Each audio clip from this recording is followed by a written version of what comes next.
Good morning, ladies and gentlemen, and welcome to the Ball Agenda Review Show, also known as Bars. My name is Solstice Fayams, and I'm joined here on my left by Mr. Chinedu Asunugo. A round of applause for him. Thank you very much. And also on my right by Mr. Emeka Nwani. Nice to see you both. How you doing, Chinedu? I'm doing well, thank you. It's been a bit of a break for us, and we hope everyone is having a good new year. Ready to talk about football today. How you doing, Emeka? Well, not great because I have COVID, but I've been isolating. But yeah, overall, not too bad. Football has kept me going. Thankfully, it happened during the Christmas New Year period, so yeah, it's been all right. In case you're wondering why you missed us last week, there you have your answer. But we're gonna get right back into it like we never missed a step. We missed game week 15 and 16, so we'll kind of just go through very quickly some of the trends that we saw. Some things like Man United picking up form, Arsenal all of a sudden knowing when the back of the net is. So I'll start with you, Chinedu. What do you think? What have you taken from those 2 weeks before we get into this week's results? Yeah, I think kind of what you touched on. I think the first team we have to look at is Arsenal. Before we went on a mini break, Arsenal was in the mud. They were not doing the best in the league, and now you come back and Arsenal are the team to beat. Kind of they're playing football. Yeah, playing Wenger ball as well and playing very, getting the results. So I think Arsenal is the team to beat right now, and they're doing very well. Another team to look at, I think, is Chelsea. Chelsea is not, on the other hand, they're doing very bad. Timo Werner being exposed for, I hate to say this, but the fraud that he is. I think we called this earlier, that until Werner starts putting the ball in the back of the net, Chelsea might struggle. And here they are struggling. And so, as a United fan, He played up top today. Like someone said. So finally, exactly. He played when everyone was fit. He played where everyone was fit. Everyone don't do that. Don't even try that. Because so why like did he play? Why did he play on the wing? So because Ziyech is back now, he's gonna play. Yeah, that's exactly what I said. No, but why though? Like, doesn't it make any sense? Because Pulisic is more. Pulisic is more suited for the left, and Ziyech is more suited for the right. I think it was tactical. I don't think it's going to be. I don't think it's going to be starting up front. So it's not sustainable. I think it was just a tactical thing this game against. Though he could exploit City running in behind, but I don't think he does that from the left as well. No, not as effectively. No, I think what they wanted was to have more of that potency going behind City, because Abraham, he's okay speed wise. Obviously, Giroud isn't going to give you that. So I thought it was maybe a thing he was trying to exploit against Man City. But in terms of him playing up front consistently, I'll still need to see more. We'll see it. Yeah, I think the presence wasn't there at all. The timing works in a funny way where this is round about the time where Werner might get dropped. But I think that if he's playing, that we'll continue to see more of him. The worst thing, the bad thing for him is that they didn't get the results today. If he played up top and they did get the results and chances were put away, then you can make an argument that along the line he will continue playing up top, lone striker. But he didn't get a goal today, and so I don't think Frank is going to stick with that at all. If he really wants to keep his job, I don't think he's going to stick with that. Sorry to cut you off. You are still going on your trends. No, I think that's about it. I think I was just about to say, as a United fan, I'm trying not to get carried away, but obviously another touching point is United picking up form, joint top at the top of the league, and I think it's anybody's league to win now. And I think we're going to talk about transfers later on, but everybody can strengthen up across the board and maybe start pushing for the title. So, United have picked up the most points of anyone since February. So, and that was all down to the January transfer. That was down to the big January transfer that they made last year. So a similar signing could be the galvanizing boost that they need to. I just want to point out that Amad Diallo is on his way. And he'll be. Guys, don't set that boy up for failure. Yeah, I'm Pelestri. Pelestri is already popping in on that 21s or wherever he's playing at. So. But yeah. Awesome. Emeka, what did you take from the last couple of weeks? For me, yeah, United. I'm not gonna get too excited at all. But for me, it's just always been progress. And you guys know me. I've been all in, and I've been looking like a crazy guy on Twitter. Even when we were 15th, we got knocked out of the Champions League. I said, just be patient. Like, what's the rush? Like, if you sack him in November, you sack him in October. What is the rush? Like, he achieved his objectives last season. Give him the season. Let's see what happens. Again, there's no desperate rush. So, but for me, it's just the progression. I like to see, like, the Leicester game. United conceded at the end, drew the game, but I'm not. This is since Ferguson. I've not seen United play kind of football where we went to Leicester. Actually, of course, we're not going to necessarily dominate 70% of the ball, but like we created the better chances, we pressed high, and I just saw a difference in terms of how we're being proactive. We've been playing very reactive football under Solskjaer as well in his first like 10, 18 months. Under Mourinho, that kind of game we played quite reactive football, but there we actually pressed high. It was almost like Liverpool-esque, which for me was quite impressive. I'm seeing a difference in terms of pressing high, Fred and McTominay, not just sitting back and hoping for the best.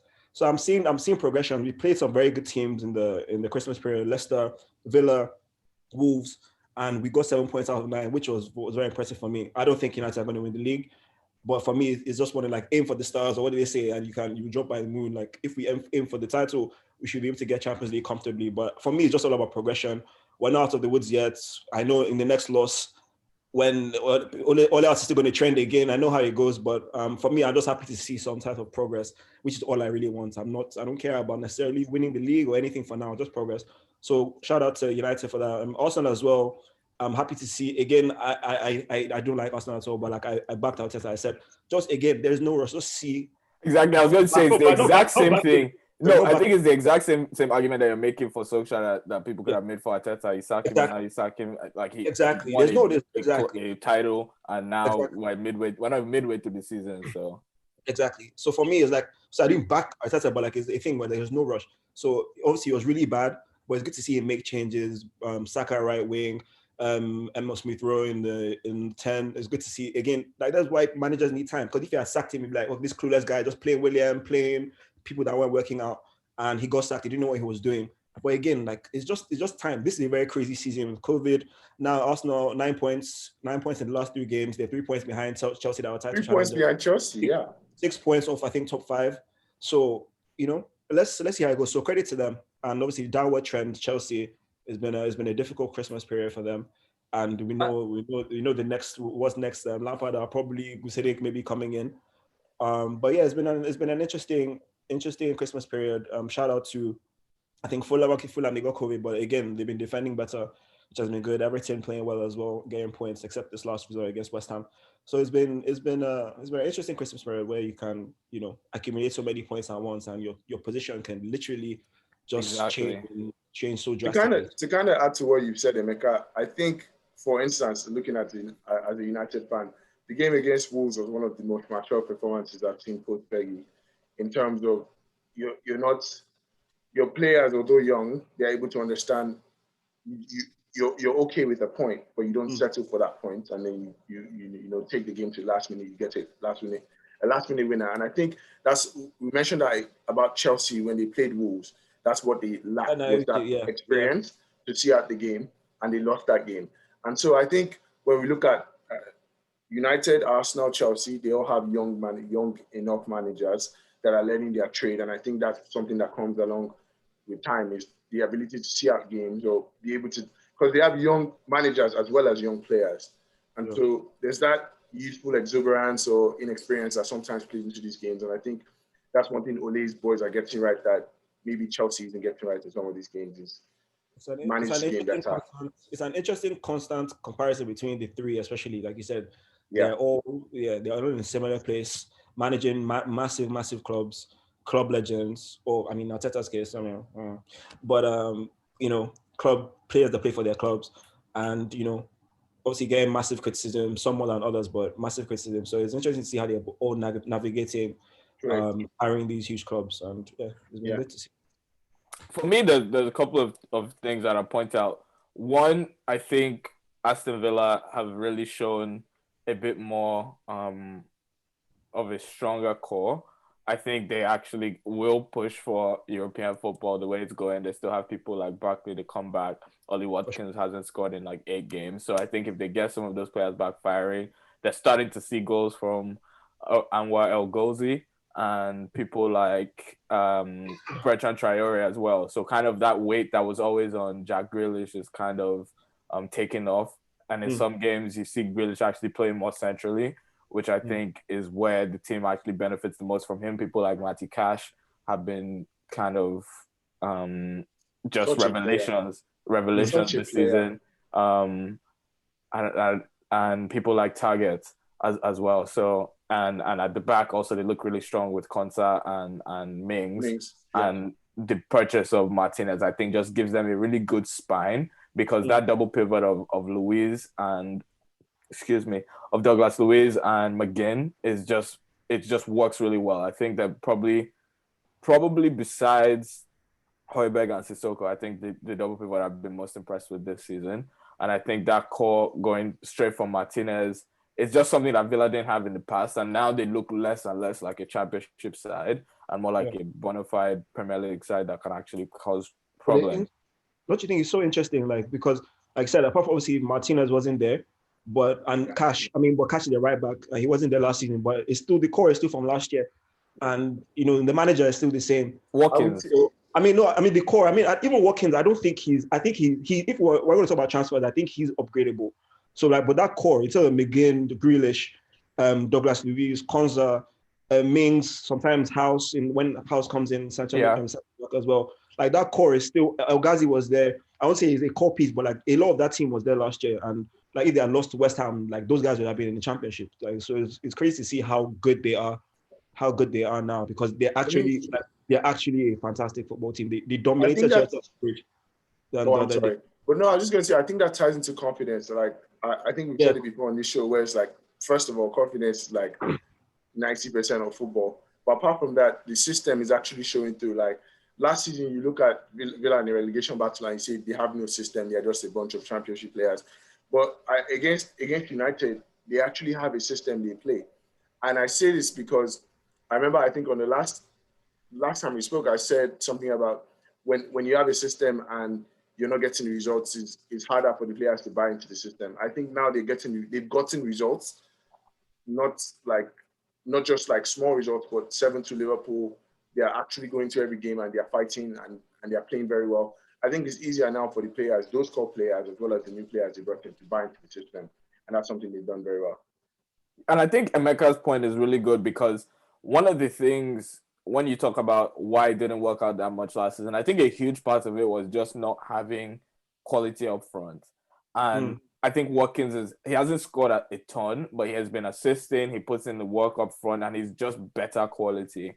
And people like sharing the goals around is also a thing. People like Traore, people like El Ghazi. El Ghazi scored 4 goals in 34 appearances last season. He has 5 in his last 6. So that's kind of my point. Like, that difference is.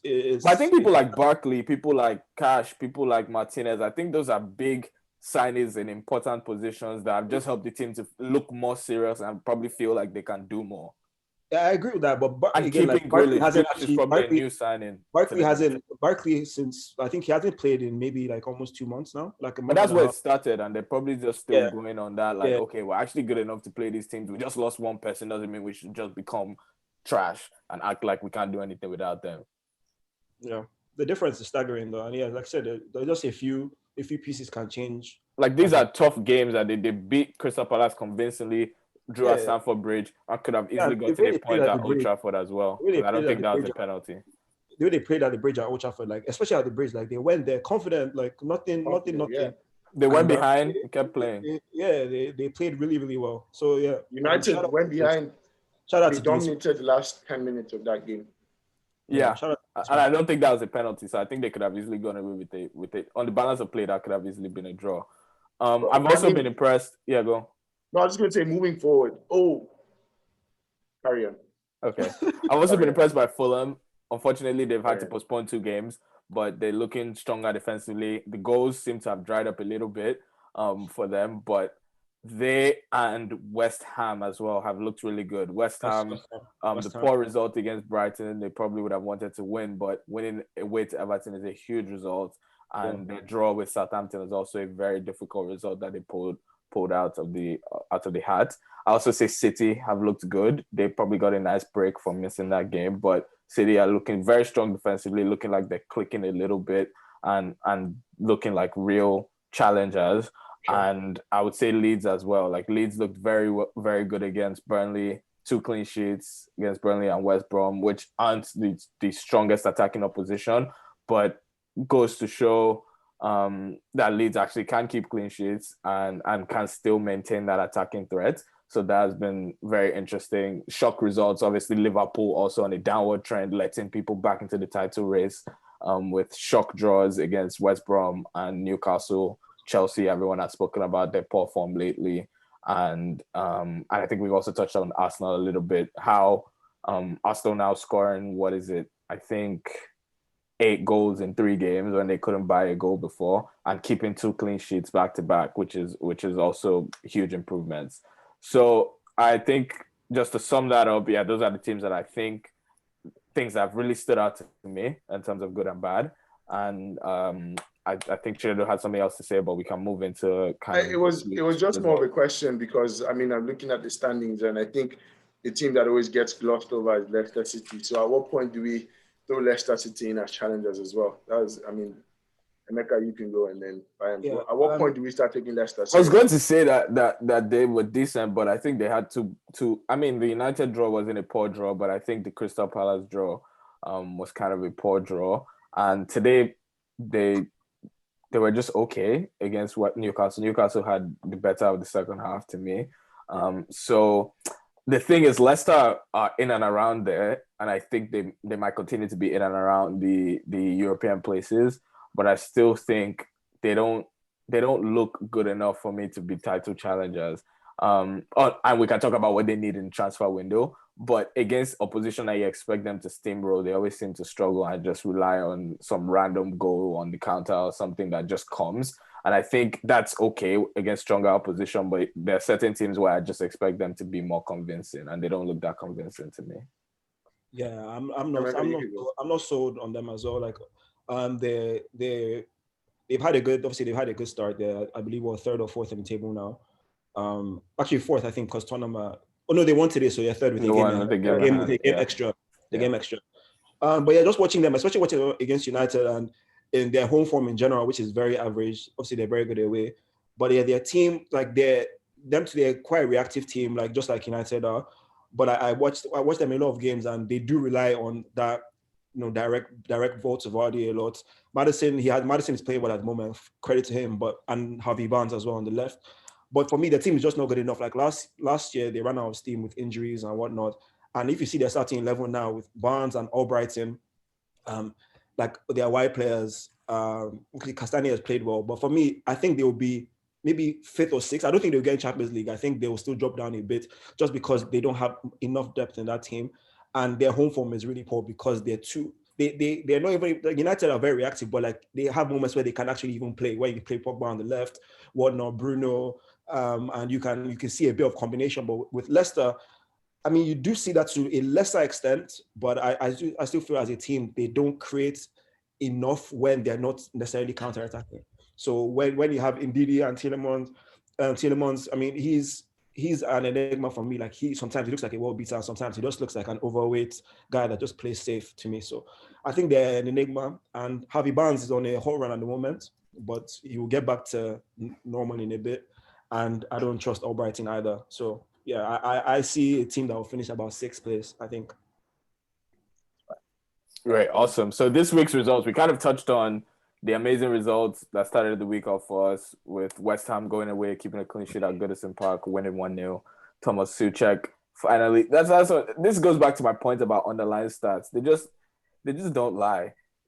Souček has had these stats for the entire season. He was in most people's, and this is just a quick FPL aside, he was in most people's FPL teams, and most people from sort of FPL Twitter in their teams, because like, yeah, he's kind of the talisman, and playing further forward, he's likely to get goals. And then the stats started to show as the season went on, most shots in the box, doing all kinds of really good things, but he just wasn't scoring. So it was giving you the 2 points, 3 points every now and again. And all of a sudden in the last like 6, it will look like all of a sudden to people, but now he's putting away those chances. And now he has 4 goals in probably like the last 6 to 7 weeks. And I think that is just the underlying stats coming to pass. And I think people like Jared Bowen, the return of Antonio, means that West Ham will continue to cause trouble for big teams as well as small sides. And I think credit to David Moyes as well for building a team that kind of is resilient in defense and also now has a little bit of something going forward, because that resulted away to Everton, who puts away Chelsea, Arsenal, and Leicester. I think is away from home. I think is a really, really positive result. Yeah, I would agree. West Ham, for me, Moyes is doing something really, really good there. I have to give him credit, despite ruining my club. But but yeah, no, the setup, they went there confident. West Ham are never going to necessarily outplay you, but they have a structure with that 5 at the back system. And for me, again, talking about midfield double pivots, Rice and Souček is one of the has been one of the best in the league this season in terms of just a structure, solidity, plus goals. In terms of Souček and Rice, for me, he's been superb defensively. He's just so powerful and commanding in that midfield that I think he would improve any team in the Premier League, any team. So shout out to David Moyes. Obviously, their captain has been benched because of that double pivot in Mark Noble. And they just have a good structure. Sometimes they can play Benrahma or they can play Bowen. And now Antonio is back looking like quite menacing. It was an incredible result away to Everton. It was a tough game, but again, credit to them. Once you have a solid defensive structure, I think that's the platform to do good things. And much credit to David Moyes. Yeah, nothing to add on that. Okay, awesome. United facing Villa 2-1. Thoughts, Chinedu? I think, again, kind of speaking on the Wolves' performance as a mature performance, some people can say we didn't deserve that penalty. But I think...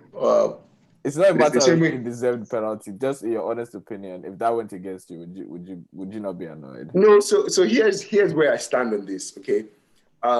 Maybe the penalty should not have been given, but people are always, going up on their soapbox about VAR and bad decisions. Yeah. X, Y, Z. VAR, the only time you can overturn a decision is a clear and obvious error. That was not a clear and obvious error. That was something that was kind of up to the ref's discretion. He chose to call it. That was not a clear and obvious error, right? And so it's debatable that it's a bad penalty to give, but the ref has given it and it should stand.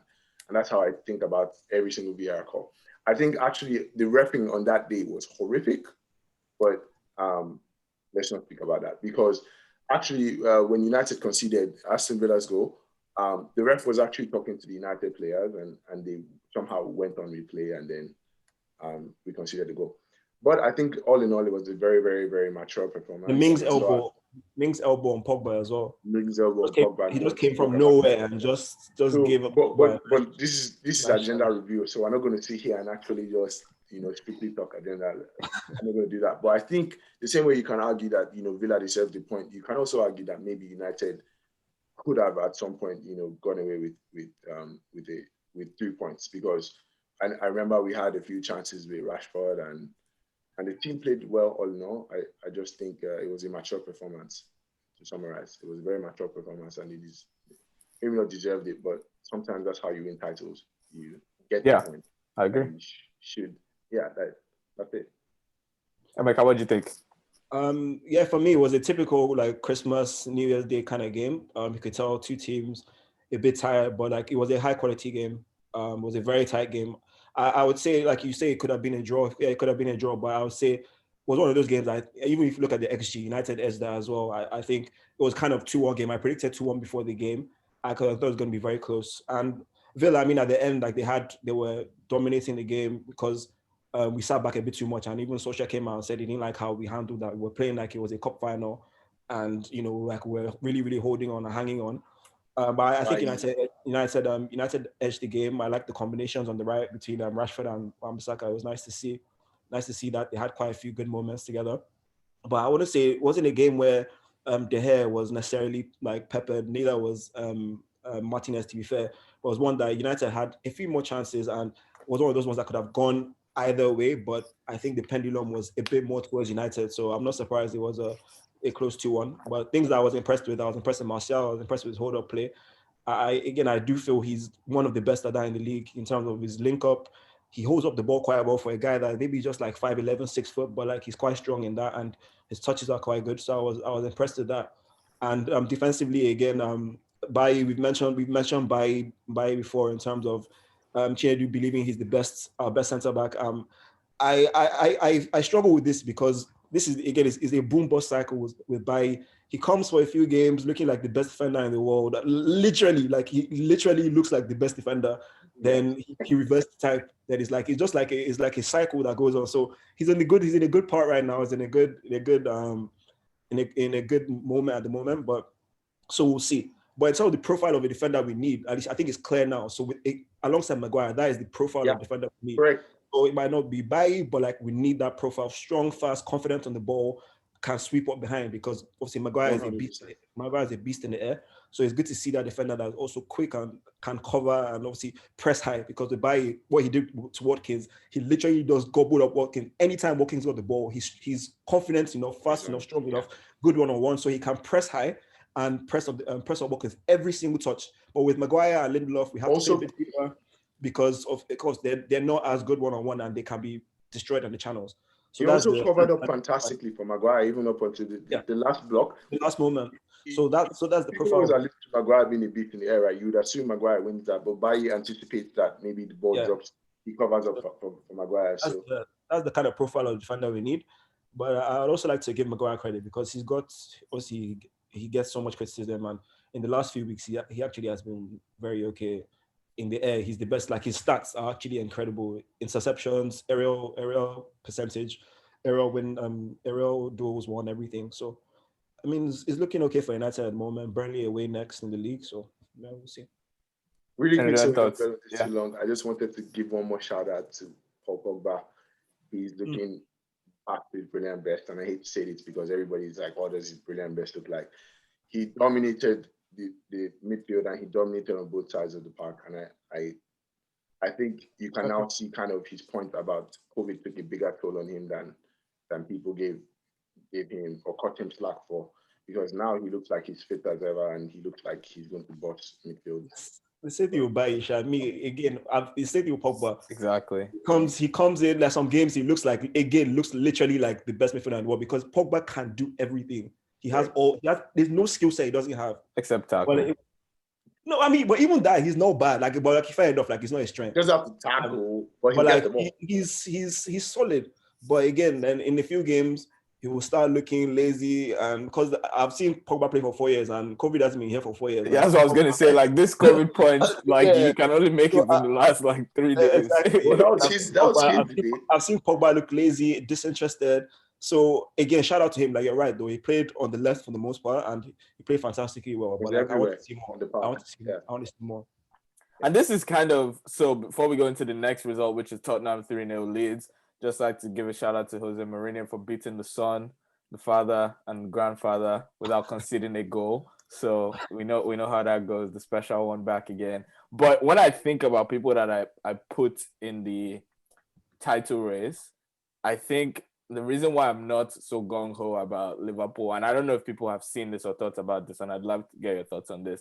The reason why I'm not so gung-ho about Liverpool, United being a two-horse race is because I actually went and looked at the fixtures, and Tottenham and City have majority of those big games to play at home.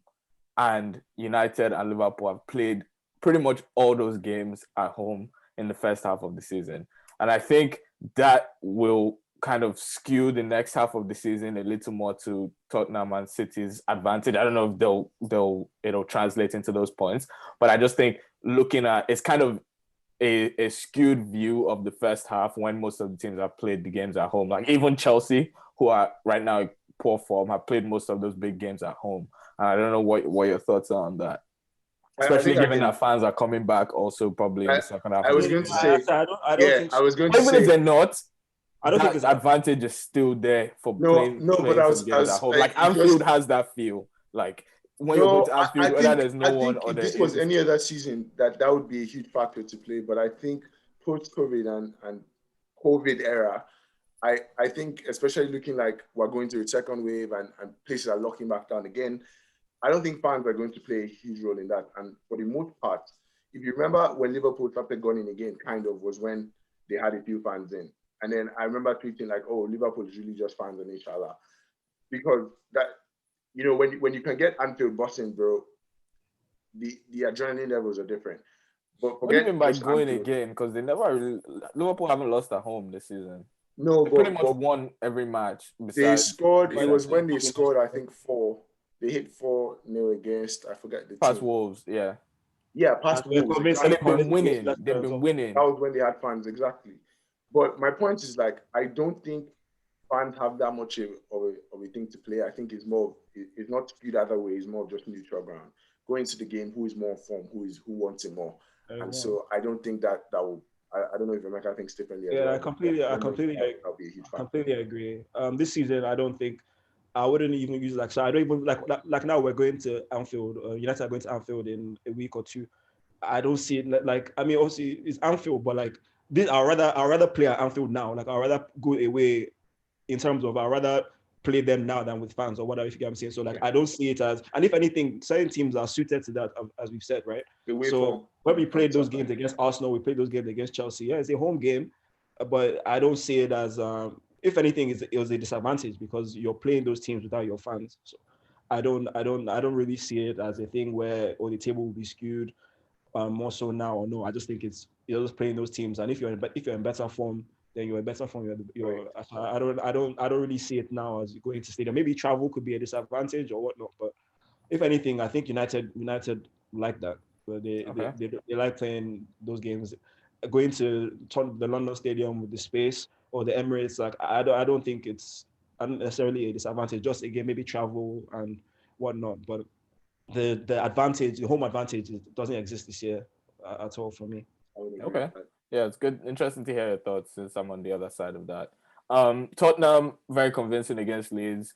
Kane and Son doing business again, assisting each other, scoring goals. Son's 100th goal for Spurs. How do we feel about Spurs now? Kind of puts into bed their last 4 results, which haven't been that great.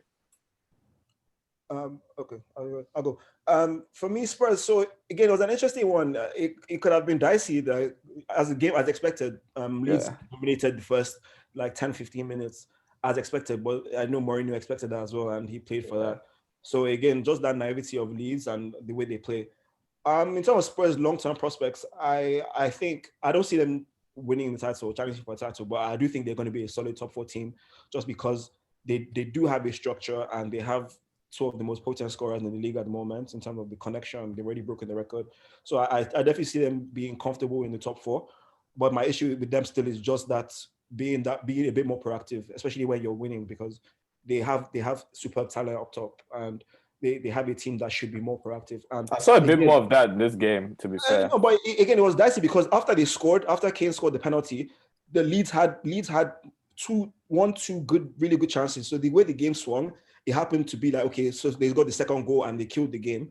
But ultimately, it's still one of those ones that if they didn't get that second goal when they did in the 40-something minutes, and Leeds, like Bamford had a good chance, Klitsch had a good chance, and he skied it. Bamford header over. So it's still a bit dicey. So I still want to see a bit more of that because there's still that risk averseness, which is not even just a cliche anymore, because I thought that was done because the way they started the league very confidently.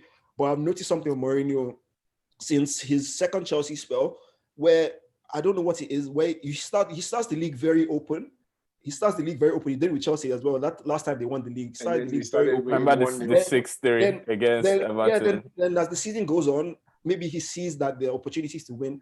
Then for some reason, he just starts being a bit scared. Like I don't know what it is. The price is just so is there. So he's just that nature. The nature comes out. Like you know how it is. Like when things hit the fan, like that's when your real nature comes out. So I just want to see a bit less risk averseness from them. But for me, I think they'll be fine. When you see what's going on with Chelsea, I think they're a better team than Leeds. And so I think they're going to be comfortably in top 4. But title is a bit too much just because I feel they play a bit too safe for the quality they have. I would agree with that in that I think we all got maybe carried away, I want to say, by Spurs in the opening weeks. But seeing them now, I think they are a very inconsistent team. And I say this because what happens if they don't play Kane and Son? Where do we go from there? And I mean, you can sit and say what happens if Liverpool don't play. You can say what happens if Liverpool don't play Mane and what happens if United don't play Bruno Fernandes? Bruno I Rashford. think no. Like I think in I terms, won't no, allow that argument here. no. Why I say this is like I sat someday and I said, in terms of squad You depth, don't want to take I one think- of their best players. Don't take their two best players. let me land, and let me tell you why I say this. Is I think there was this debate earlier about teams that are deep, like squads that are deep, and Spurs was up there. But now as things have developed, I don't think Bale is adding any real depth to the team. Faels, it's all Faels, but Right. he was. And so Bale is injured. Why is he? But that's part of why he's. prior to injury. That's part of why. That's what I said. My point here is that I'm looking and the same way we could sit and say, okay, Spurs is kind of deep. They look like they have quality players even on the bench, XYZ. Those players don't look like they could replicate the quality, or come close to replicating the quality. Okay, do you want to give me a chance to come back at that? I will when I land. So Okay. because you touched on United, for instance, when we look at United and you want to talk about upfront, like if you don't play Martial, you're playing Cavani. Cavani's out for 3 games now. Martial's back in the team. Mason Greenwood hasn't gotten a run in for a while. So there's a bit of, and the drop in quality is not that much. So I can look and be a bit more confident when I look at United versus Spurs. But my point is, people like Bale are not making the team as deep as they should. The competition for places is not there at all in Spurs. And so I don't see them being a title challenger at all. I think they'll be comfortable in top 4 because Kane and Son have that connection and they will get those goals. But when the fixtures come thick and fast, I mean, it's this past week has kind of been, or not this past week, these past few weeks have been, testament to that, is that they're not going to get the results that you expect them to. And that's going to cost them. I'll respond to 2 of the things that you said. One, why I think what you said is wrong. But first, I'll tell you why the last few results, you can't really read too much into that. One of them, the first of those, was away at Liverpool, a match they should have won. They lost late. The next, the first was Selhurst Park, a match they should have won, considered late, 2 points. Why did they? That was a very bad result. The next one, away to Liverpool, should have won, played really well. They lost. The next match, home to Leicester. We know how good Leicester's home form has been. Leicester pretty much taking points off of every big team. So it's not like Spurs is an anomaly. And then the match after that, away to Wolves at Molineux. You just watched the United game. You know how good Wolves are. And this was Wolves at Molineux with the team you actually even saw against United was probably their second team because they rested at least 6 players. It was a very young team. They've had very difficult. It's not about the result. It's about the principle. Like it's been a trend. Because even before, like the Newcastle game earlier in the season, when they were unlucky, they considered a penalty at the end, is a trend. They don't kill off teams. So it's not. I don't look at the results in isolation. Yeah, it's about the trend. It's about the trend. It's not the first time Spurs have looked this good. Crystal Palace the same. Wolves the same. Leicester was the same. They were not proactive enough. Like Leicester, like you even said, Leicester didn't play anything that day, but Tottenham they didn't take the initiative to try and win that game.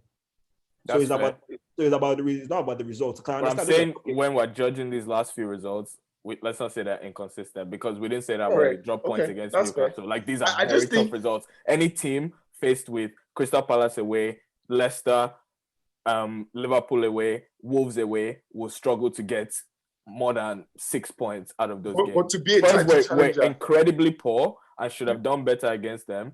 But also tying that into the Christmas period where these games are literally like 3 days after each other, I think it's kind of unfair to make that the judge of how inconsistent they've been. Will we now come and say Liverpool are inconsistent because they drew will we say Liverpool are inconsistent because they drew with West Brom and Newcastle, even though they should be winning those games confidently? No. So that's the point. And then back to your second point about depth. Who has played the last couple of games? Who has been Spurs left back? Who has been what? Spurs left back. Ben Davies. Last couple of games, who has been Spurs right back? I think he said offensively. I think he's talking offensively. I'm just going through everything. Who has been Spurs right back? I have no idea. Aurier. I would have guessed Aurier. It's been Doherty. I mean, he played last game, but Aurier got a red card. And no problems with that. Aurier will come last game, but he played games before that. Yes, he did. And Doherty got this red card. Aurier is going to come in, no problems. Who's been pairing with Højbjerg? Sissoko standard. Winks. Because that's depth. Winks has been playing. Sissoko has been resting. But can I say something? You said that they don't have depth, and I'm showing you that. You're literally alluding to my point. I'm not. You're saying the level has dropped, and I'm saying no, the level hasn't dropped because they've you already think- been you playing think- these other players, and the level hasn't dropped. They just beat Leeds 3-0 with The level these hasn't changes. been the same though. You think that Harry Winks double pivot with I'm not Højbjerg- talking about on paper. The way they've played, the level has not dropped. But That's what everybody I'm has saying. bodies now. If you're going to use wings, This- everybody has bodies. I'm not saying these are bodies. Winks came in, the level did not drop. That's what I'm telling Okay, you. I So don't- Winks is I an don't- able backup in the depth conversation that we're having. That's what I'm But saying. I don't think. But everybody has depth though. It's quality depth because everybody can put in a wing. Exactly. Everybody has the numbers. Like wings, when you say quality dropping, you can't use one No, game. but I guess You can't use I guess what Fahim you is can't saying use is one that the game quality as a does you not- can't use one game as a way to say quality isn't dropping. Like if you play Winks and Højbjerg for the next month or two, would you say would you say it would Would be the results come the level same? not Like, drop? would Would you you, be would you confident play with the that? same football? We've also Same seen Lo quality of football. Celso against No, against so Lo Celso is quality. Is a good. I would say is a good backup. we've But seen like Lo Celso against Liverpool. That's quality. Lo Celso when you is their say best when you're talking creative central midfielder. midfield, I think all the best teams have opinion. all the best teams do have depth. Like if you're talking central midfield, especially, like a lot of them there's quality everywhere. So you say wings and whatnot. I mean, everybody. That means everybody has depth then because United have six very good central midfielders. Chelsea have loads. Liverpool have quality. They haven't played Thiago half the season. Fabinho has even played central midfield like pretty much the whole season. So there's depth there. City. I'm just responding to the point about So I mean, they don't so have I quality don't, depth that they can there's play. depth, but there's quality depth. I don't know. If Winks also played against Wolves. I don't think Winks. It's not as if Winks just came and from they go one match. He over. also played against Wolves. He got overrun against Wolves. That Absolutely was not, overrun. the problem was they were sitting back too much. It wasn't because Winks was getting overrun. It wasn't because they were dominating Winks the got midfield. absolutely. He was dominating the entire invisible. game. He was invisible that game. Who was visible? Winks was overrun. Like for me, he has Winks is not a quality backup. He's a backup, but like Overrun by who? Winks he didn't get a touch of the ball. That means you didn't watch that game. I watched that game very, very well. He was invisible. And I told you something I enjoy doing is I read during games, I also read fans forums to see to also get their perspective. And the person that got the most criticism was Winks as well. And something I saw for myself. Because he has not been playing. So when people see someone come in, it's just like when El Neni comes. If El Neni comes into Arsenal and Arsenal has a bad result, they will probably say it's El Neni. Why is El Neni playing? You literally just used him as an example against Leeds. So what is it? So you can't. If they had lost that game, if they had lost that game, they will come and say Winks came into the game. That's why we didn't play well. My point is Winks has played multiple games. This is not just one game, and the level didn't drop. Spurs had not been that good for the last. Yeah, Spurs had not been that good for the last few games. It wasn't just Wolves and Leicester and this last game against Leeds. Like they had been poor for a while, and it wasn't because they brought in Winks. Winks wasn't playing them. Winks was brought in actually probably as a result of poor form. So additionally against Wolves, they played Davinson Sanchez. When we talk about cover defensively, they've also played people like Lo Celso since Liverpool. So when you talk about this depth that they don't have quality depth, I'm just giving you the arguments that they have been. It's not like these players are just always bench fodder. These players come in, these players impact, these players are just as good as the players that are playing, as far as I'm concerned. Can you hear me okay? Yeah, sorry about that. So that's where I'm not going to. That's all I had to say in response to that. For the sake of moving forward, I'm not going to give a rebuttal to that, right? But I'm going to say this. I will come back to that. Not today. Yeah. Another day. We'll revisit this. And your argument about them throwing these people in is maintaining the same quality. Yeah. Cool. So that's why I disagree that I think Spurs still have a good enough depth of squad is not going to be the reason why Spurs don't. Okay, how about up top? So yeah, but that's back to the point that I'm making, and I'll just ask you this for a couple of teams. You take Jack Grealish out of Aston Villa, what happens? You take Bukayo Saka out of Arsenal, what happens? And he's 19. Aston Villa a title challenger. That is the difference. You take Bruno Fernandes out of Man United. You take Bruno Fernandes out. No, I don't answer that because there's nothing. In all honesty, I will sit here and tell you factually, you take Bruno Fernandes out of Manchester United, we may struggle. Emeka, will you I think we still get results. For instance, I think they're not getting one result. West Ham are going to put you away. West Ham are going to put you away if you didn't bring Fernandes on. We can dwell on this for 2 hours. We don't need to. The stats are there. If Fernandes doesn't play, United I can't think do it's always that one. anything. I think, of course, if you take out your best player, it's going to be a drop off. You won't take out the two best players. I'd rather have no, but you. I'd rather bring on. I'd rather my backup for Bruno be Pogba or Donny than Harry Kane's backup being Carlos Vinicius for 3 months. Okay. Wahala be like bicycle. Fair. But when we talk about titles, like if you take Mane and Salah out of Liverpool, come on, who's coming in? Shaqiri and Origi. Come on, you can't say that. Jota. No, but again, of course, you don't want, like, obviously that your original point about taking out Kane and Son, obviously that is a bit hyperbolic. Yeah, that's extreme. But like, but again, like dropping quality, that's my problem. I'd rather Jota come in for one of those than like Vinicius, Lucas. They're good players, but I mean, but ultimately, of course, any team will be severely. Like yeah, I mean, end of the day, they're your best players and you want them playing. But like and you can look at, like, for instance, keepers. Like you can look at a team like United and say, okay, if they hear who is our best keeper, a world beater for a lot of people, if you take him out, the drop in quality to Dean Henderson for me is like, maybe there's a drop, but is not that high. But when you look at like other teams that you take out their first team keeper and it's like, bro, what are we doing here? Like Liverpool, then where do you go? Like, how do you reconcile that? I think United actually have very underrated depth, especially this time of midfield. Like, Ole plays like a different double pivot almost every single game, and there's no drop. So that's one thing about it in terms of our central midfield. And the only reason we're having this conversation is in isolation, they might not be the best. The only reason we're having this conversation is title. So yeah, it's in isolation, it might not be the best, but you can literally play a very, very good double pivot in every single game. Up front, Cavani was missing. No one even thought about it. Like, he could easily have come on against Villa or Wolves Wolves. He started Wolves game against Villa rather to nick us a goal. So Cavani wasn't there. Marcel comes in. If Marcel isn't fit, Rashford can go there. Then you play either Martial or Greenwood or whoever on the wings.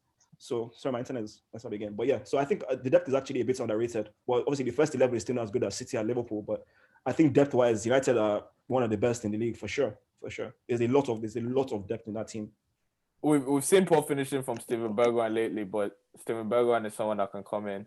Dele Alli is someone that hasn't been talked about that can come in. That Ali is also an attacking option that Spurs have. Yeah, counting Ali, Eric Lamela, Gareth Bale. Ali's better than a lot. Ali is head and shoulders above Lingard. Come on. I didn't say Lingard. I said Ozil. Yeah, I said Lingard. Oh yeah, no, that's my problem with Arsenal, like having people like Ozil on them. So I'm saying like there are attacking options, and Ali is on the bench. It's not like he's been exiled completely. So I think Spurs have a lot more that I'm giving them credit for. But we can move on. Crystal Palace. Yeah, can you hear me in time? I feel like there might be. Yeah, I can hear you. Yeah, I can hear you. Okay. Crystal Palace beat Sheffield United 2-0. I think the thing to take from that is just Sheffield United might be going down. Yeah, I think sadly, I think they're done. Like it's over. Yeah, no, it's sad, man. I mean, 17 games, no wins, and I mean they were annoying last season because I mean there was so much gra. They're overlapping centre backs. I mean, to be fair, that was quality from Wilder. Their home form was really, really good. They defended very well. So, but like at first, I was happy they were being a bit humble, but now it's actually just really sad. And I like Wilder as a man. Like he seems like a very honest, like English bloke, you know. Yeah. So it's a shame, but I mean, Premier is unforgiving. You're in a bad run, then you know, there's no easy game. There's no easy game. So shout out to our boy Ozzy as well. Now all of a sudden, I don't know why there's cackling. Can anybody hear it? And I can kind of hear myself back. There's a bit of an echo. Yeah, what's that from? I have no idea. Okay. Sorry, we apologize for the technical difficulties with this. Yes, please bear with us. The break that we took seemed to have gotten us off our rhythm. Brighton fought back for a 3-3 draw with Wolves, who are kind of playing themselves into trouble now. They should have just, I feel, watching the on balance of play, should have left with 3 points from the game. And I don't know. Also, Brighton playing amazing football and not being able to convert to 3 points might be a bit troubling looking at the table. But what do you guys think? I could go. I think this is not the first time they've played wonderful football and have not gotten the results. But Wolves, on the other hand, I think at some point we have to start actually examining Wolves and what their aim is going into a season. I think Nuno, for the most part, we thought, okay, these guys are, newly promoted team. They've held their own. They're very solid. They're going to build up on that. But I think they seem just content being a mid-table team. That's Wolves. I mean, sometimes you look and you say they should be beating Brighton. I think they should be getting 3 points against Brighton. But, I mean, Graham Potter always sets his team up to play good football. And I think they got good goals as well in Brighton. So I think balance of the day, the result was what the team wanted or went into it to get, I guess. But I thought Wolves would have more ambition and go out to get the 3 points and actually get the 3 points. Yeah, Wolves. It's been interesting watching them of late. I think they're actually playing much better football than they did last season. Without Jimenez, the Podence Neto partnership is some fantastic football. And I mean, they scored a lot. They scored 3 goals against Brighton. But in general, you can see they are struggling for goals, but they're playing some fantastic technical build-up play, but they just lack that threat. Like against Chelsea, they should have against Wolves rather. They should have won that game. I mean, Spurs. Sorry, they should have won that game. After Spurs scored early, they dominated the game. They had chances at the end. You could see Fabio Silva missed that header at the end. Like I just feel like they're playing some really good stuff, but unfortunately, they don't have enough firepower. But I mean, fair play, they scored 3 goals in this last game, but the trend I've noticed. And I think, as Chinedu mentioned, the expectations of Wolves. I think we expect so much of them. They have a small squad. They're without their best player, their most dangerous player, and we're still expecting them to be top 8 for So I think they're doing really what they should be. This last game against Brighton obviously was sloppy. They were in the lead. They had a 3-1 lead, and they bottled that. But overall, like I'm seeing, like Neto, I think is probably going to be one of the next big money signings in the Premier League because he's a sensational player. So in terms of when we go to transfers, I think if Wolves if they can get a striker, can get someone more potent up front, then they will have a good season. But for now, it's just the defensively still solid, very, very good in the midfield. Chance creation is there, ball progression is there, but they just missed the most important thing in the game, which is goal. And it's good to see Size back. Additionally, I think when because he offers goal threats and they look very solid at the back, and actually seeing Conor Cody play on the right of the 3 as kind of gives him more license to distribute and show like that part of his game. I think that's a very underrated part of his game, and the system that Nuno has been playing has allowed that to come through a bit more. So I think he's doing some stuff to help with that ball progression. And yes, now playing with all these diminutive Portuguese people, they're playing a lot better football and moving the ball well. But I could see it even in games like in the United game when they get to the final third and the ball's finally at Traore. He wants to cross, and then he sees that there's no one there. And he just turns around, and then they end up just passing it around, and it doesn't look incisive. It doesn't look threatening. And in terms of Neto, he kind of, I think, has cut out some of the things that I didn't really like from him last season. Like I saw him a fair amount of times last season, and he would just do unnecessary tricks and take too much time on the ball. But now he always looks to be getting ready to shoot, to shift the ball to where he's most dangerous. He's really good at shooting. He's really good at beating players. And now he's doing that less in non-threatening areas of the pitch and being very, very threatening in the final third. And I think that's where you see the best of Neto. And we've been saying that this season. He's also very sneaky quick. Like he doesn't necessarily look that rapid, but like when he starts moving with the ball, like before you know it, he's just like zipping past you. He's such an interesting player to watch.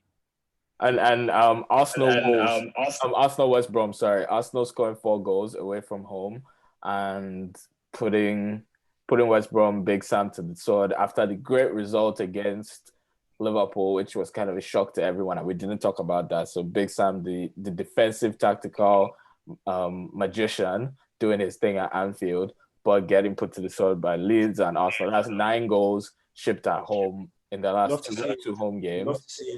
Yeah, and if you look at West Brom's record this season, it's really crazy. It's something like 5 against Crystal Palace, 4 against Arsenal, 5 against Leeds. I think Villa smashed them as well, like 3 against Villa. Like they've considered 3 or more. I think. Is that cackling sound coming through for you guys? Once in a while. Okay, because that's kind of jarring. Hopefully, it doesn't sound like that when people hear this. And if it comes again, I'll just hop off and come back on. But that 3 or more that they've considered at home, I think, is a bit. You can't ship goals like that and stay up. So Sam has his work cut out. What did you think, Chinedu? I mean, I was just going to say that I'm kind of happy that, and I hate to say this and sound like this, but I'm kind of happy that West Brom is also struggling, is still struggling to get the results, because I remember I was hopping on this call to talk about, when they sacked Slavan, and we said that was not the right decision to make. And sometimes the manager shouldn't be held that accountable. Like, I remember the game before Slavan got sacked, he set up his team the exact same way Big Sam came in to set up his team. 6-4, 6-4, basically like 0, But now he's still setting up the same way. They are still lacking the results. And so now you start to look inwards and say, maybe it's not the manager's fault. And so I said this when Big Sam came on, is that I don't think he can save West Brom. I can't remember if it was on this show and someone said, oh, Big Sam has not failed before. His first time he's going to fail. And West Brom are not going to stay up. So, but big ups to Arsenal, I think, is their quality. In as much as we can sit and talk about, West Brom and the results they've had, I think Arsenal still had to beat towards in front of them, and their quality shown through. And no Smith Rowe especially.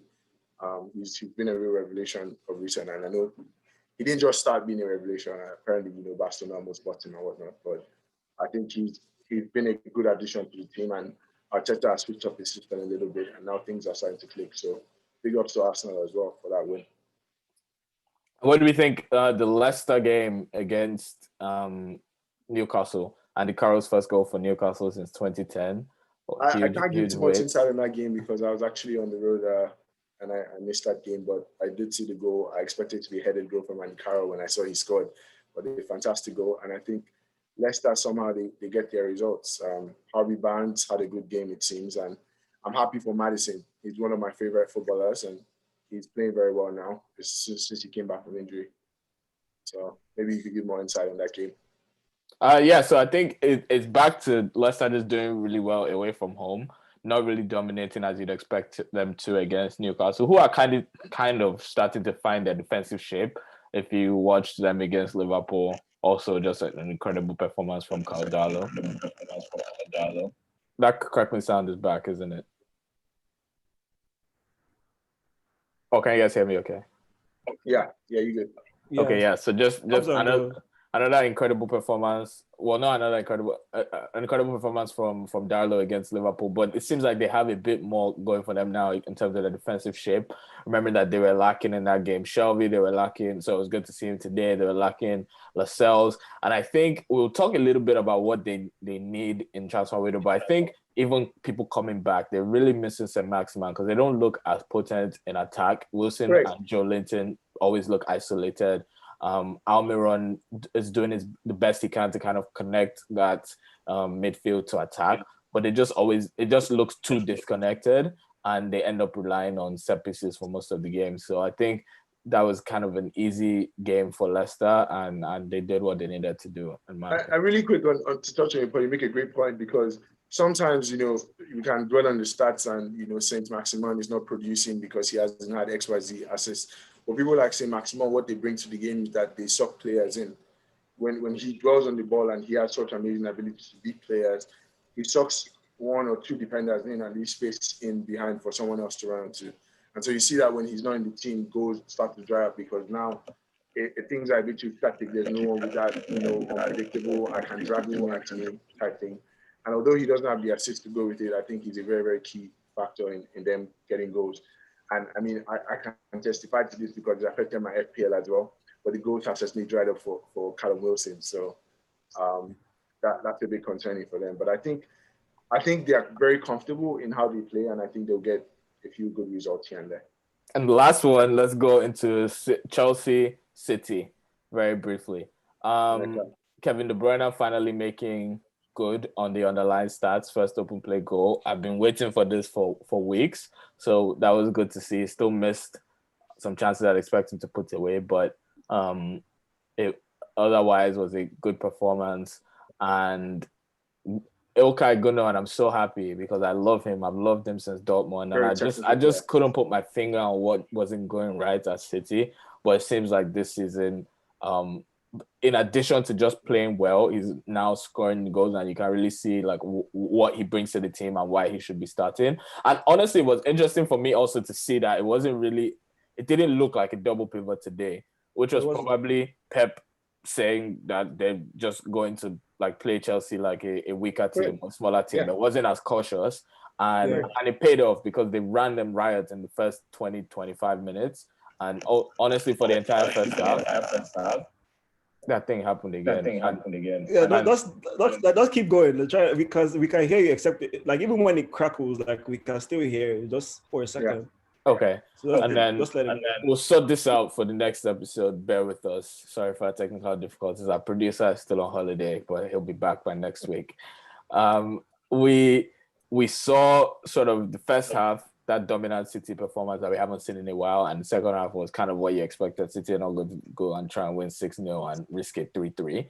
But that first half was really good. Foden looked really good, and also interesting to see that they're really just not trying to play Mahrez right now, which is very confusing to me. But also City showing some good depth because people like Stefan coming in, looking assured, and people like missing Walker, missing Jesus.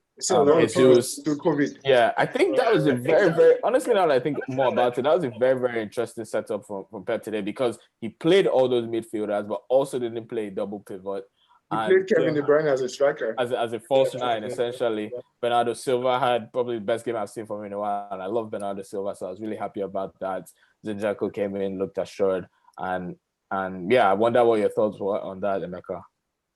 Yeah, so like I said, it was good to see that dominant City performance. This season they've been very defensively dominant, but it was good to see they had that solidity as well as the patterns of play were there. They controlled the game completely. I mean, it was like Chelsea had a good starting 5-7 minutes, but yeah, City were in complete control. There was a time where there's a passage of play where City had honestly looked like almost like 60-80 passes. Like I was just hoping that they would score because that would have been incredible. They just completely toying with Chelsea at a point. So it was good to see. Like I said today, Chelsea City played more of a 4-4, like a 4-1-4-1. So De Bruyne, lone striker, then Foden and Sterling wide, then Gundogan and Silva in the middle, then Rodri defensive midfield. Yeah. So it's good to see that again, just the flexibility that comes with Pep, and it was good to see. And shout out to John Stones again and Diaz. They were sensational. The team structure is the best I've seen. Like actually, I've seen from City in a long time. And ironically, this might be their worst team, or like the second worst team after Pep's first year, when he had like Clichy and Sanga and the rest. But this might be his worst team. But like I think this might be his best chance of winning the Champions League because of the structure, because of the way they're playing, focusing almost on defense first, and two, the quality in Europe at the moment, apart from Liverpool and Bayern, I think everybody is very beatable. So I would not be surprised if this is the year that City actually makes a lot of noise in Europe, because I'm seeing a less naive Pep, and I'm seeing a Pep that might have sort of figured out how to handle the counter-attack and inshallah style as Premier League, which everybody's waiting for, and he seems to have really be able to figure that out. First of all, the double pivot, which they did do today, but in general, like he seems to have kind of understood it. And Diaz and Stones have been looking very, very, very assured. So yeah, Diaz was someone people weren't sure about when he came in. Yeah. But honestly, Diaz has been very, very very good signing, and he goes about his business quietly, but he would be in sort of probably in my team of the season so far, right now, or if we start to think about signings of the summer, definitely in that conversation. And yeah, you're right about what can happen in Europe, and bearing in mind that this is without their striker, like any of their strikers, and Aguero might be coming back to fitness by that time. So it could be a very exciting time for City. Very exciting. Yeah, I mean, this was another game that I missed as well because I was on the road, so I can't speak too much on it. But I think a few things I can touch on. First of all, I think it'd be very interesting to see when Laporte is back to full fitness and back to fully being trusted as a first teamer. I think he's back. He's just being kept out of the team. That's interesting. He's been dropped. Yeah. Because for me, their best team, and Pep always talks about it, is having that left-footed and the right-footed. So Diaz would be your right-footed guy, and Laporte is your left-footed guy. Both can play out very well from the back. Both very solid defensively. So I think their best team would be both of those people. But it's interesting now that you say Laporte is back and Stones still gets a start.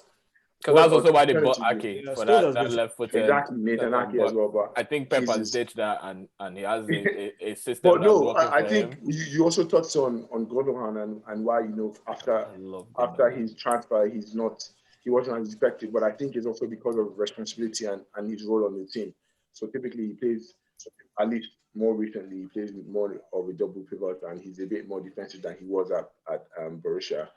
But now he's a bit high up the field where he gets to influence what's happening on the attack. And his class, he's such a technical player. He's such a very, very, very, very, very good player. I think that's where City will always have a shout at the Premier League title, is because even when their system falters or their system is changing, they have the quality of players, whether that's technical ability or just straight up just quality of players to always pull through. And Pep showed his I guess maturity recent times, playing that 4-2-3-1, changing from 4-3-3. But now I think he's instilled that defensive solidity kind of you can speak of. They're going back to their business as usual, and they're going to, I think, Aguero comes back into the team. They don't have to play false nine. KDB can drop back and just throw his balls in. Aguero can finish. So I think City only up from here. Yep, I agree. So as kind of a penultimate segment, we're going to leave transfers for next week since we're going really long and kind of having some technical issues. So here is a comment from Ade_in_the_life from one of our previous episodes. And also feel free to hit us up on Twitter or comments on Instagram or email ballagendareview@gmail.com if you want to get featured. Socials are _the bar show. For everything. Yes, awesome.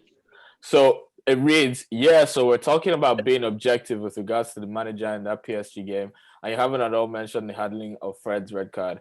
Haven't listened to the rest of the podcast, but as a Chelsea fan, I was watching Chelsea play Sevilla on one screen, half paying attention to United on the other. And as soon as Fred got the first yellow, I was like, if they don't take him off, he's getting sent off.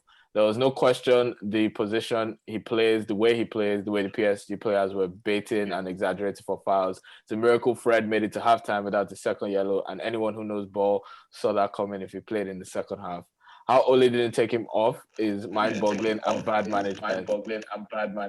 There were other options on the bench, ample time to make the change, and going down to 10 men was pivotal. I don't think if United keep 11 on the pitch, I don't think if United keep 11 on the pitch, they win for sure, but I don't think United lose if they keep 11 on. Ole didn't make the sub, United lost, and can now look forward to playing on Thursday nights this spring. That, for me, is why Ole out makes sense. Bad situational management cost United progression in the Champions League. Not just that game, but also the goals they considered to lose in Istanbul. This year's entire Champions League campaign, going from winning the first two group games to missing out on qualification, is an exemplification of why Ole is not a top manager at that level yet.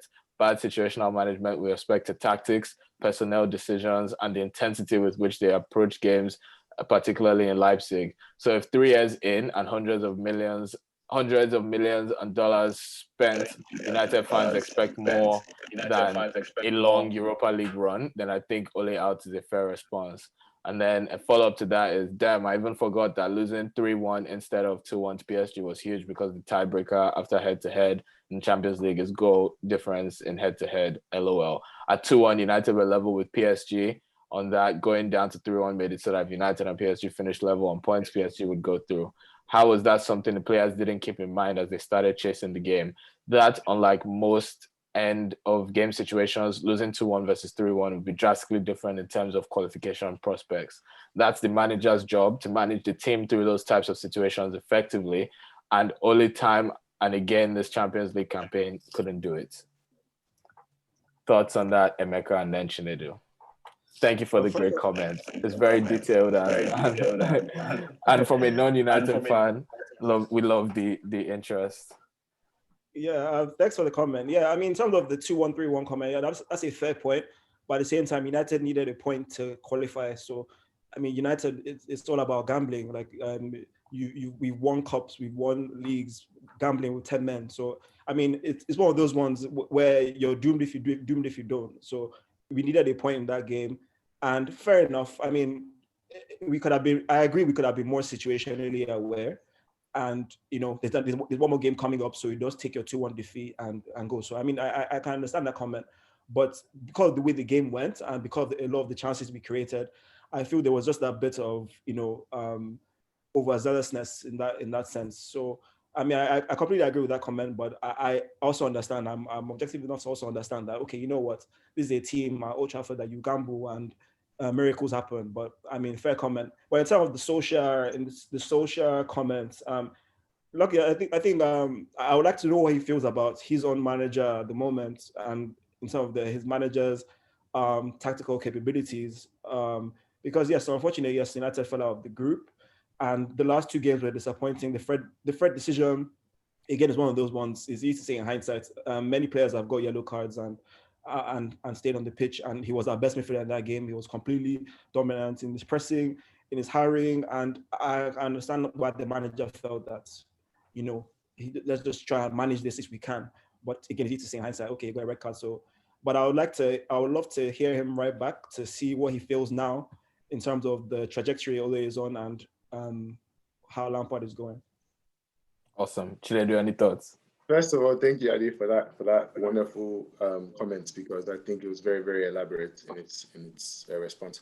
But first of all, Emeka, I totally disagree with you in that if you had watched that game and if you remember that game, you remember that Fred had more than one incident when he should have been sent off. I think everyone watching that game, he instantly, the moment he gets a yellow card, says, take this guy off.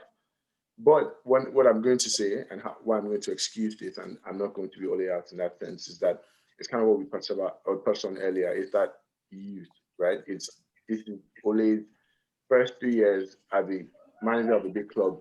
These are the things you learn. I don't think Ole makes that mistake again, ever. So it's kind of like, just because he made one mistake or just because he's not yet fit for the big level does not mean he cannot get to that level. So I think that's kind of what United is saying and the board is saying, is that we're backing him to get to that level. We're backing him to someday be the manager we expect him to be. He's not there yet, maybe. And I do agree in terms of situational awareness, we should have known better and how to manage that game better. But to Ole's credit as well, he did set up the team with one of the most defensive teams we've seen in a while. Have at the back, two very defensive DMs as well. And so he thought he had done his job. And a lot of times he does that. A lot of times he goes into games thinking, I've done my job, that's about it. But any good manager, we come to see even Mourinho, whoever, your job is not done when you set the team on paper. Your job is done when you get the result at the end of the day. And Mourinho, Bielsa, whoever it is, they yank off people at halftime. That's something we've not seen yet from Ole. And that's something that along the line, I think he'll learn how to do. So you make a great point. I just don't think that Ole out is specifically the response we need right now. I think he definitely has a lot to improve on, but the solution is backing him to improve on those things. Awesome. So that's great. Just very quick hits. What's your EFL final lineup? EFL? Yeah. EFL semi-final, you mean? No, who wins? Who goes to the final? Who plays the final? I'm gonna go City and Spurs. Should I do? Realistically, that's also what I'll do. After watching today. But as a fan of the red side of Manchester, I will go with United Spurs. So no chance of a Brentford upset. there is no chance of it. No, If Brentford upset anybody, then we'll have a conversation about Mourinho. We'll be back here on Sunday to talk about that. Mourinho about consistency. Because Mourinho, I hope he doesn't prove me wrong, but Mourinho knows that in the final anything can happen. Even if you're playing Bayern with Brentford, so the chance to get to that final, I think he might just put everything in there like that. I think he'll relish the link-up lineup might be their full first 11. This is what he joined for. Literally, just like Mourinho is going to win a Carling Cup and FA Cup and sell it as being better than anything Pochettino has ever done.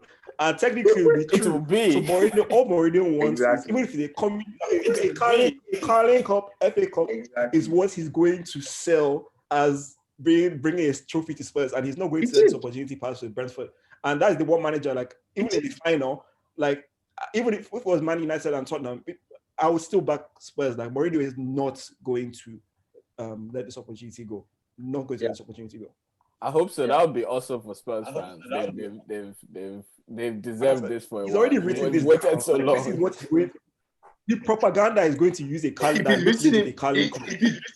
If it truly is written in the stars, then I think propaganda is going to be final and Mourinho wins it.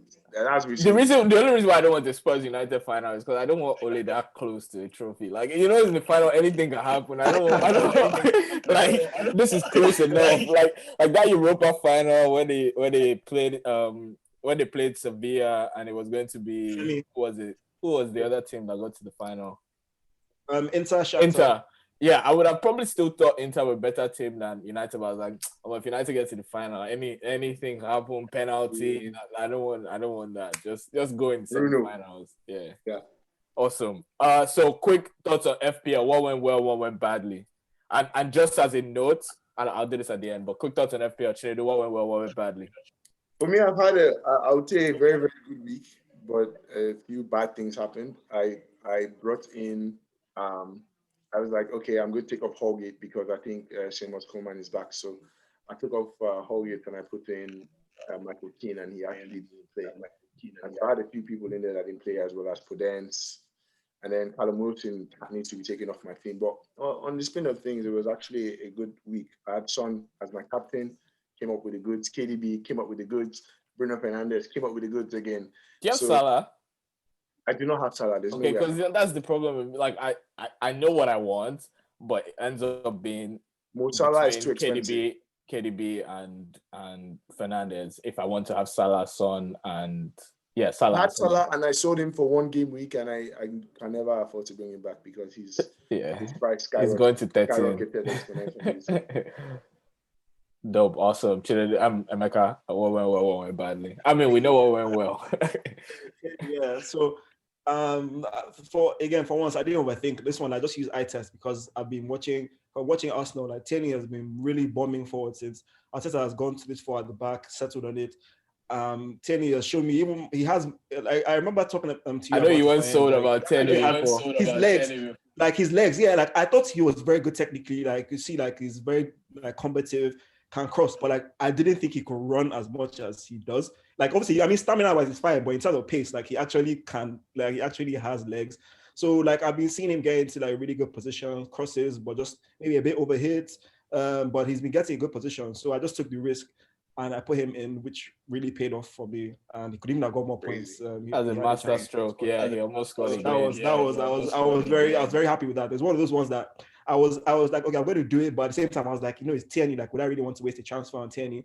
But like, I was like, you know what, let me just do it. And if I hadn't done it, I would never have forgiven myself. So I'm happy with that. Captain Bruno, I just leave my captaincy on Bruno. Captain Bruno is fine. So 79 points overall this week. So no complaints. Respect.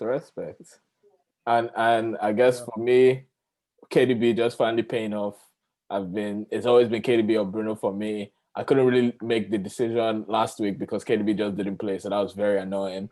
But this week they both played, and I feel okay in having KDB versus Bruno, but it has hurt me a lot in the past with when KDB doesn't return. So hopefully this is the start of, because their fixtures are so good. Also, my United's fixtures are also so good, so I might be thinking of how I want to get Bruno in somehow. But just having Son, having Salah, having KDB just makes it impossible. So I need to figure out which one of those I'm willing to do without for a bit. But that went well. And then what went poorly, KDB robbing me of Cancelo assists by missing one-on-ones, open nets, and Cancelo losing the clean sheets last minute, which honestly isn't the worst thing because I know that there are teams that have Cancelo and Diaz.